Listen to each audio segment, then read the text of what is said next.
हरियाणा के मुख्यमंत्री मनोहर लाल खट्टर ने नागरिकों से आह्वान किया है कि आज के समय में पानी की उपलब्धता, मांग और पूर्ति हेतु जल संरक्षण, वर्षा जल संचयन सहित पानी के समुचित उपयोग की ओर ध्यान देने की आवश्यकता है। हम सभी का दायित्व बनता है कि जिस प्रकार हमें विरासत में हमारे पूर्वजों ने पानी दिया, उसी प्रकार हम भी आने वाली पीढ़ी को विरासत में जल दें।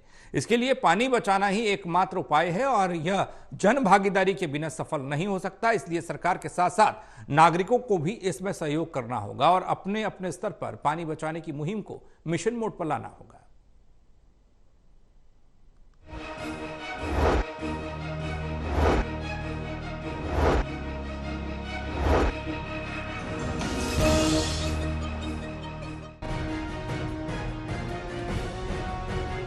मुख्यमंत्री मनोहर लाल खट्टर ने पंचकुला में हरियाणा जल संसाधन प्राधिकरण द्वारा आयोजित 2 दिवसीय जल संगोष्ठी अमृत जल क्रांति के उद्घाटन सत्र को संबोधित किया। मुख्यमंत्री ने संबोधित करते हुए कहा कि सहयोग से यह संगोष्ठी उस समय हो रही है जब किसानों के मसीहा और उनकी चिंता करने वाले पंजाब के पूर्व मुख्यमंत्री सरदार प्रकाश सिंह बादल हमारे बीच नहीं रहे। वह सदैव किसानों की बात करते थे। पिछले साल जब मैं उनसे मिलने अस्पताल गया था, उस समय भी उन्होंने मुझसे किसानों का ध्यान रखने की बात कही थी। ऐसे व्यक्तित्व को श्रद्धांजलि देते हुए यह जल संगोष्ठी उन्हें समर्पित है। बहुत महत्वपूर्ण विषय के ऊपर आज ये जल संगोष्ठी हो रही है।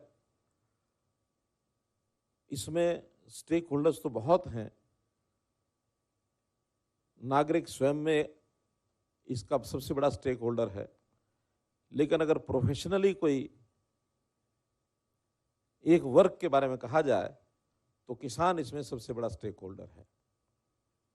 किसान अन्न पैदा करता है, अन्न देश के काम आता है, समाज के काम आता है, पानी भी हम सबके काम आता है। लेकिन जैसा मैंने कहा कि किसान व्यवसाय के नाते, प्रोफेशन के नाते सबसे बड़ा स्टेक होल्डर है। और आज एक ऐसा दिन भी है कि किसानों के बहुत बड़े पैरोकार, मैं कहूँगा किसानों के मसीहा। मुख्यमंत्री ने कहा कि हरियाणा के पास प्राकृतिक रूप से कोई पानी का स्रोत नहीं है। पानी का संग्रहण कर हमें भविष्य के लिए सहेजना होगा। हरियाणा में केवल वर्षा का पानी और पहाड़ों से प्राकृतिक तौर पर प्रभावित होने वाला पानी ही हमारा मुख्य स्रोत है। हरियाणा में यदि वर्षा की बात की जाए तो यहाँ 5 इंच यानी कि 150 मिलीमीटर औसतन वर्षा होती है। इसके अलावा यमुना नदी से पानी की पूर्ति होती है। सतलुज, रावी, ब्यास का पानी भाखड़ा डैम के माध्यम से हमें मिलता है। 3.5 MAF पानी SYL के कारण हमें नहीं मिल पा रहा है। वर्तमान में हरियाणा में पानी की उपलब्धता 20 MAF है, जबकि मांग 34 MAF की है। इस 14 MAF के अंतराल को पूरा करना हमारे लिए चुनौती है। उन्होंने कहा कि यदि पानी के उपयोग के अनुसार देखा जाए तो सबसे बड़ा हितधारक किसान है, क्योंकि अधिकांश पानी सिंचाई के लिए उपयोग किया जाता है। इसके अलावा उद्योगों और घरों में भी पीने के अलावा अन्य कार्यों में पानी की अधिकतर खपत होती है, लेकिन पानी बहुत ही सीमित मात्रा में है। आज प्रदेश के 85 ब्लॉक डार्क जोन में आ गए हैं। उसका एक प्रवाह है, उसका एक साइकिल है, प्रकृति का साइकिल है। उसमें जल की हमको प्राप्ति होती है। प्राप्ति के साधन मुख्य रूप से वर्षा है।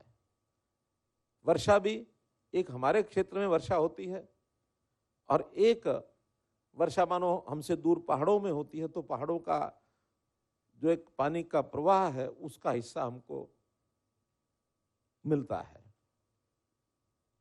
मोटे रूप से ये 2 मात्राएं जो पानी को हमको मिलती हैं। अब उसके बाद उसका संग्रह होता है। संग्रह होता है, डैम्स में संग्रह होता है, फिर वो कहीं हमारे पॉन्ड्स हैं।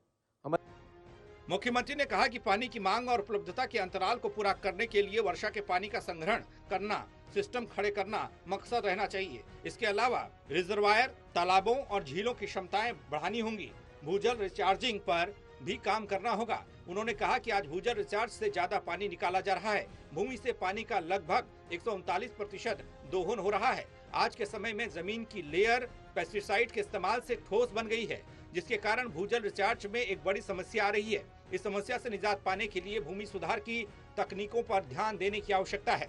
मुख्यमंत्री ने सिंगापुर का उदाहरण देते हुए कहा कि वहां पर ट्रीटेड वाटर पीने के लिए उपयोग में लाया जा रहा है, जबकि हम सभी सिंचाई और अन्य उपयोगों के लिए ही ट्रीटेड वाटर का उपयोग कर रहे हैं। हमें भी नई नई तकनीकों का अध्ययन करना चाहिए, दिशा में आगे बढ़ना चाहिए। इतना ही नहीं, पानी की मांग और इसके उपयोग को रेगुलेट करने के साथ साथ इसके इंफ्रास्ट्रक्चर को मजबूत करना होगा, तभी हम पानी को बचाने में सफल हो पाएंगे। उन्होंने कहा कि पानी की आपूर्ति, इसके प्रबंधन और पानी की चोरी रोकने के लिए आर्टिडास सिस्टम लगाए जा रहे हैं। अब तक 180 आर्टिडास लगाए जा चुके हैं, जिससे विभाग द्वारा यह निगरानी रखी जा रही है किस स्थान से कितना पानी छोड़ा जा रहा है और अगले स्थान पर उतना पानी पहुंच रहा है या फिर नहीं। पानी का रेगुलेशन, इसका इंफ्रास्ट्रक्चर, ये भी हमको मजबूत ताकि वेस्ट ना जाए पानी। पिछले दिनों इरिगेशन डिपार्टमेंट ने हमारा चैनलाइजेशन का जो कार्यक्रम है, लगभग 2,500 करोड़ रुपए की योजना हमने बनाई थी, खास करके यमुना नहर की, उस पर काम चल रहा है।